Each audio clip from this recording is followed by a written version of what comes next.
Olá, sejam muito bem-vindos ao Mergulho Profundo, uma produção do jornal Alfredo Wagner Online. Antes da gente começar, aquele convite rápido. Se você gosta de entender as histórias por trás das manchetes, de descobrir os detalhes que formam o nosso mundo, já se inscreve aí no canal. Assim, você não perde nenhuma das nossas investigações. Hoje, a nossa mesa aqui está coberta com uma pilha de artigos e reportagens, e todos de uma única fonte, o nosso próprio jornal Alfredo Wagner Online. E o mais curioso é que tudo isso surgiu de uma busca bem simples, com só 2 palavras: colônia militar. A nossa missão, então, é ser meio que detetive da história, sabe? A gente vai pegar esses fragmentos e tentar montar o quebra-cabeça das origens de uma cidade aqui de Santa Catarina, Alfredo Wagner. O que a gente vai encontrar? Bom, a fundação, a vida dura dos pioneiros, claro, mas também conflitos por terra, ecos da política nacional e até as lendas que o tempo criou. Ok, vamos mergulhar nisso de cabeça. E para começar esse mergulho, a gente precisa, antes de mais nada, de um mapa do terreno. O que era, afinal, uma colônia militar no Brasil do século XIX? Uma das fontes nos dá o ponto de partida, um decreto imperial de 2 de janeiro de 1853. E é importante entender que essas colônias não eram só quartéis no meio do nada, né? Eram projetos, assim, geopolíticos do Império. O objetivo era ocupar territórios, proteger rotas comerciais e, na prática, fincar a bandeira brasileira em áreas que eram remotas e vulneráveis. No caso específico da colônia militar Santa Teresa, o objetivo era muito claro: criar e proteger uma estrada segura entre a capital, Desterro, que hoje é Florianópolis, né? Isso, hoje Florianópolis, e o Planalto Serrano, em Lages. Era uma artéria vital para o Estado. Certo. Então, o que parecia ser só um pontinho militar no mapa era, na verdade, uma peça num quebra-cabeça geopolítico do Império todo. E o mais incrível é que as fontes permitem que a gente veja as pessoas que foram movidas nesse tabuleiro. Um dos artigos, que se chama Os Pioneiros, eles nos dá um número que transforma tudo. Fala de um grupo inicial de 49 soldados colonos. E as famílias, né? Exato. Acompanhados de suas famílias. De repente não é mais um decreto abstrato. São quase 50 famílias inteiras. Exatamente. Esse número humaniza todo o projeto. Porque um soldado colono não era só um militar. Ele tinha uma dupla função. Ele era soldado para defender a fronteira e colono para cultivar a terra. A ideia era que, ao dar a eles um lote de terra, eles criariam raízes ali, formariam um núcleo populacional permanente. Uma estratégia de ocupação de baixo custo, imagino. Exato. Uma estratégia de baixo custo para o Estado. Eles não recebiam apenas ordens, eles recebiam a promessa de um futuro, de um pedaço de chão para chamar de seu. E o que mais me impressiona é pensar no que isso significava na prática, sabe? Imagina o que é arrumar suas coisas, pegar sua família e se mudar para uma fronteira selvagem, um lugar que mal existia no mapa. A missão não era só vigiar uma estrada, era construir uma comunidade do zero, com tudo que isso implica. Mas como é que a gente sabe desses detalhes todos? Então, essa é a parte fascinante. Outro artigo que fala sobre a documentação da colônia joga uma luz nisso. Ele ressalta a importância dos registros oficiais, os relatórios militares, registros de terras, as correspondências, em contraste com as histórias que foram passadas de boca em boca. A história oral. Isso. Esses papéis, eles são a nossa máquina do tempo. Eles nos permitem separar o que foi um fato verificável do que, com o passar das décadas, pode ter se transformado em lenda. É o trabalho do historiador na sua forma mais pura, né?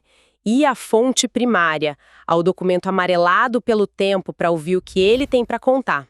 E um desses relatos que sobreviveram nos dá uma imagem muito, muito poderosa da vida cotidiana. Eu encontrei um artigo chamado Natal de 1860 na Colônia Militar Santa Teresa. O texto convida a gente a fazer um exercício de imaginação. Como seria passar o Natal na, e aqui eu cito, colônia mais afastada e solitária do estado? Minha primeira reação foi de surpresa. Tipo, no meio dessa dureza toda, do isolamento, eles paravam para celebrar? E essa é a grande virada na forma como a gente entende a história. Porque a estratégia imperial só funciona no papel.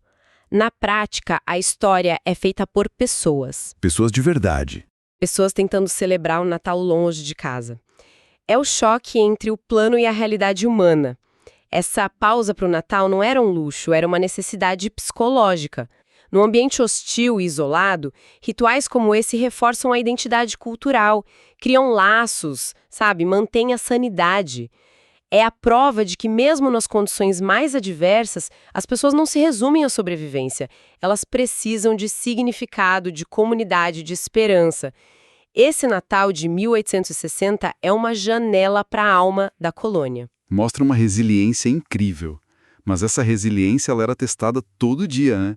Não só pelo isolamento e pela natureza, mas também por tensões bem terrenas, que vinham de dentro da própria comunidade.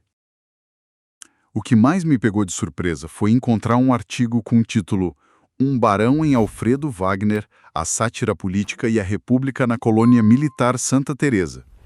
Eu imaginava que a vida ali era só trabalho braçal, sabe? Derrubar mato, plantar, construir, mas eles estavam lendo e produzindo sátiras políticas. Pois é. A matéria fala sobre uma publicação de 25 de agosto de 1891, num jornal, o Gazeta do Sul, que circulava na capital, em Desterro. A República tinha sido proclamada há menos de 2 anos, em 89, O país estava fervendo. em ebulição.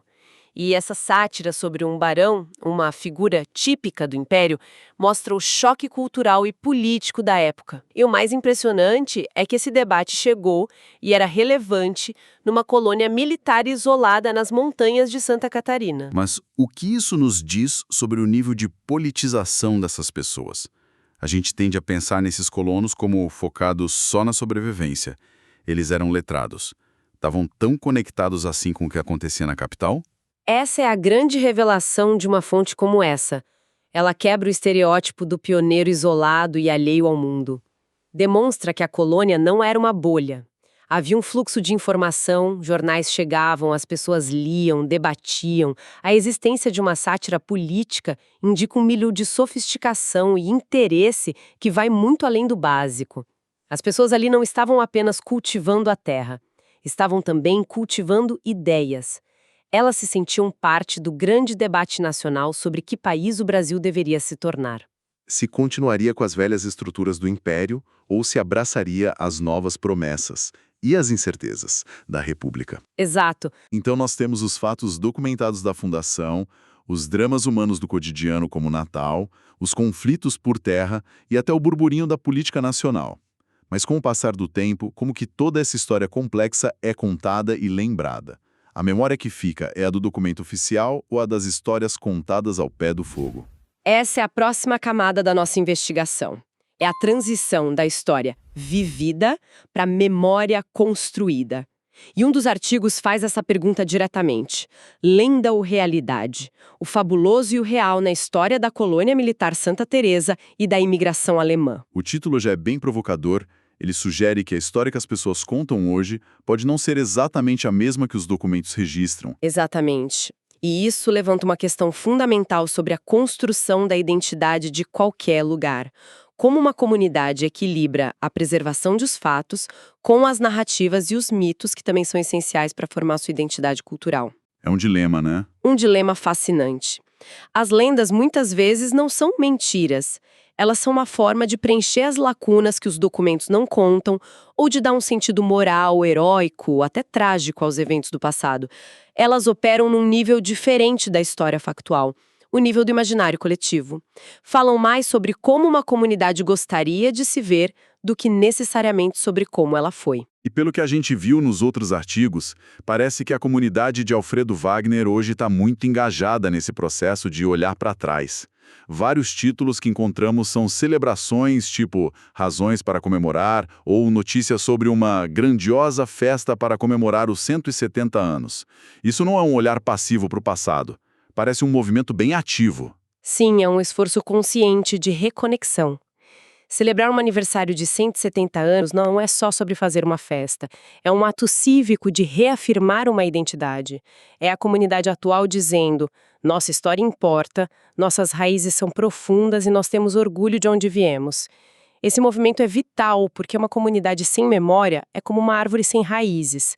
E o mais interessante é o que acontece dentro desse processo de celebração. E o que seria? O resgate, a correção de rumos da própria memória. E um dos artigos que temos é o exemplo perfeito disso. O foco dele é as mulheres, destacando-as como protagonistas da história. Ele menciona uma fotografia antiga, provavelmente das décadas de 1930 ou 40, como ponto de partida para essa discussão. Isso é importante porque a história oficial, a dos documentos militares, provavelmente fala muito de majores, soldados e comandantes, certo? Exatamente. A história oficial é quase sempre masculina. Ela foca no poder, na guerra, na administração. O que um artigo como esse faz é uma correção histórica vital. Ele tira o foco exclusivo dos homens de farda e joga a luz sobre as mulheres que foram a espinha dorsal dessa sociedade. Pense bem, elas administravam os lares em condições precárias, trabalhavam pesado na lavoura, eram responsáveis pela saúde e educação dos filhos e mantinham vivas as tradições e a cultura. Sem elas, nada disso existiria. Sem o trabalho delas, a colônia militar Santa Teresa teria sido um fracasso. Teria sido só um acampamento temporário de soldados. Foram as mulheres que transformaram um posto avançado em um lar, e um lar em uma comunidade. Reconhecer isso não é só um detalhe, é fazer justiça à metade da história que foi convenientemente esquecida. Então, no fim das contas, o que tudo isso significa? A gente começou com uma busca simples por colônia militar e o que encontramos foi a biografia de uma cidade. Desvendamos um projeto imperial, sentimos a dureza da vida dos pioneiros, vimos os conflitos por terra que espelham o Brasil. Ouvimos o eco da política nacional. E, por fim, testemunhamos o esforço de uma comunidade moderna para lembrar, celebrar e, crucialmente, reinterpretar todo esse passado. É a jornada de um ponto estratégico no mapa que se transforma em um lar, uma cidade com uma identidade complexa e viva. E se a gente conectar todos esses pontos ao quadro maior, a jornada da colônia militar Santa Teresa realmente espelha a própria formação do Brasil. Temos a ocupação planejada do território, a importância fundamental da documentação oficial para entendermos o passado, os conflitos sociais que nascem da estrutura fundiária e a maneira fascinante como a memória coletiva é construída ao longo do tempo. Às vezes esquecendo e, felizmente, às vezes resgatando protagonistas essenciais como as mulheres. A história de Alfredo Wagner é, em muitos aspectos, a história do Brasil em miniatura. E para quem nos acompanha até aqui, fica uma provocação final para reflexão. Em várias fontes, um outro nome aparece para se referir à colônia militar: Catuíra. Isso me fez pensar que outras histórias, outros nomes, outras camadas de significado estão escondidos nos lugares onde a gente vive, esperando só um olhar mais curioso para serem redescobertas. Talvez o nome antigo de uma rua, o apelido de um bairro, a história por trás de uma praça, tudo isso pode ser a ponta de um iceberg de uma história fascinante que está bem debaixo dos nossos pés. A história, muitas vezes, está bem mais perto do que a gente imagina. Para continuar esse e outras explorações, a nossa recomendação é visitar o portal do jornal Alfredo Wagner Online e, claro, continuar seguindo o nosso canal, O Mergulho Profundo. A cada pilha de documentos, uma nova história nos espera.